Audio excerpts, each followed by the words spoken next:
India is not just a country, it's a living, breathing story that began thousands of years ago and still shapes the world today. From the Himalayas to the southern coasts, this land has seen mighty empires rise and fall, great religions born, and countless cultures blend. India's journey is a tapestry woven from dreams, struggles, conquests, and hopes. While Egypt and Mesopotamia are often remembered, India too was home to some of the world's oldest and most advanced cultures.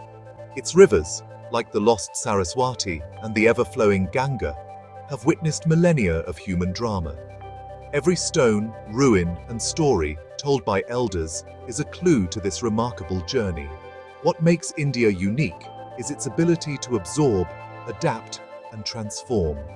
Through invasions, social changes, and revolutions, the spirit of India remains alive, shaped by both conflict and discovery.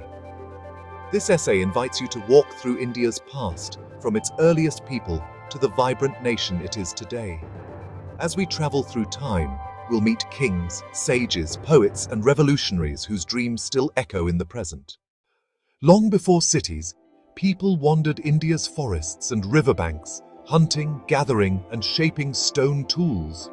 At Bhimbetka, cave paintings show hunting, animals, and dancing, revealing early Indians' love for art and storytelling. Over time, people learned to farm, built villages, tamed cattle, and stored grains. Settlements grew along rivers like the Indus and Saraswati as water brought people together. The seeds of civilization were sown in these early settlements. Around 3300 BCE, a new chapter began along the Indus River. The Indus Valley civilization, Harappa, Mohenjo-daro, Dholavira, built some of humanity's earliest cities. Their streets were straight, houses made of baked bricks, and drains ran underground. Few ancient cities matched this organization.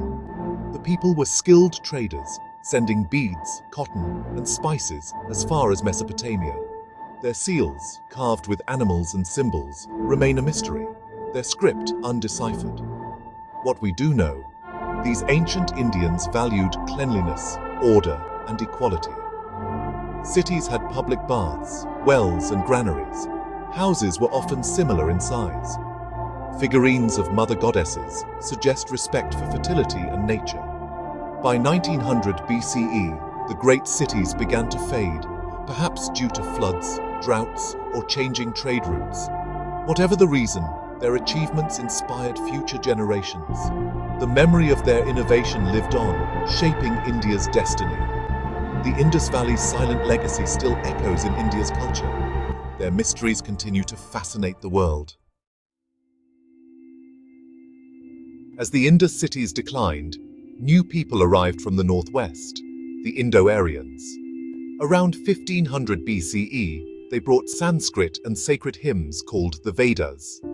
These hymns praised gods like Agni, Indra, and Soma, and taught people to live in harmony with nature. Villages became the heart of life, cattle were wealth, and chiefs called rajas protected their people. Small clans grew into kingdoms, and priests, Brahmins, guided rituals to keep the cosmic order, or dharma, in balance. The Vedas were not just religious texts, they were songs of life. The Upanishads, composed later, explored deep questions about the soul, Atman, the universe, Brahman, and existence. India's love for philosophy and debate began to blossom. Society became divided by varnas, or castes, shaping people's roles. While these divisions sometimes led to injustice, the Vedic age sowed the seeds of India's spiritual and intellectual tradition. New ideas would soon challenge and enrich this tradition. The stage was set for India's next great transformation. By the 6th century BCE, Indian society was restless. Questions about rituals, caste, and the meaning of life filled the air. Into this world were born two extraordinary thinkers, Siddhartha Gautama, the Buddha, and Mahavira, founder of Jainism. Both left lives of luxury, in search of truth. Buddha meditated beneath a Bodhi tree and realized that suffering comes from desire and can be overcome through right living, wisdom, and compassion. His teachings, the Four Noble Truths and the Eightfold Path, spread across India, inviting people to seek peace within. Mahavira taught ahimsa, or non-violence, and believed every soul can reach liberation by living simply and kindly. Jain monks and nuns inspired many to treat all living beings with respect. Buddhism and Jainism challenged old ideas and welcomed everyone, regardless of birth. Their monks traveled far, building monasteries and spreading new ways of thinking. India became a land where many paths to wisdom were honored. By the 4th century BCE, India's kingdoms were often at war. Chandragupta Maurya, with advisor Chanakya, built the first great Indian empire, stretching from Afghanistan to Bengal. Pataliputra became a bustling capital of traders, officials, and scholars. Chandragupta's grandson, Ashoka, was the most famous Mauryan ruler. After conquering Kalinga at great cost, Ashoka was transformed by the suffering he witnessed. He embraced Buddhism, spreading messages of kindness, non-violence, and tolerance across his empire. Ashoka sent Buddhist missionaries abroad, built hospitals, planted trees, and dug wells.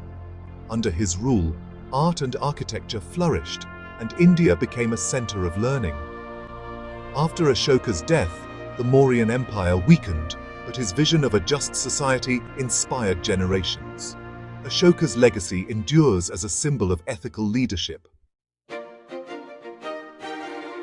Centuries later, the Gupta dynasty ushered in a golden age from about 320 to 550 CE. The Gupta emperors ruled over a peaceful and prosperous land where trade flourished along the Silk Road. People enjoyed music, dance, poetry, and advances in science and mathematics.